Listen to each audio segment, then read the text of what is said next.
लो सज्जनों ते मित्रों वड्डी दुकान ते फीका पकवान कहावत ते सब ने सुनी होनी ना। ते अज मैं गल करदा फैसल हॉस्पिटल जिहड़ा कि फैसलाबाद दे विच समझिया जांदा कि 5 स्टार हॉस्पिटल है, जिहड़ा सब तो वड्डा हॉस्पिटल है।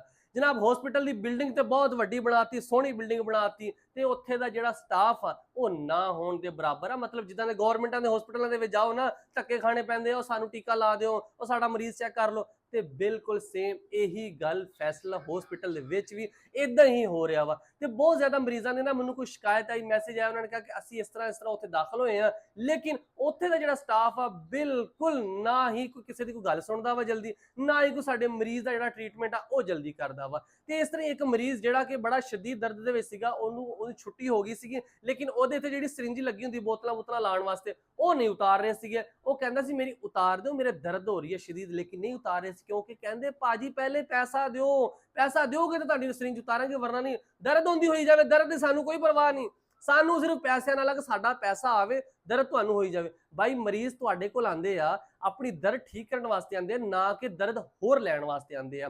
ते जनाब जिहड़ी इंतजामिया वा फैसल हॉस्पिटल दी इंतजामिया, उन्हां वास्ते मेरा एक मैसेज आ।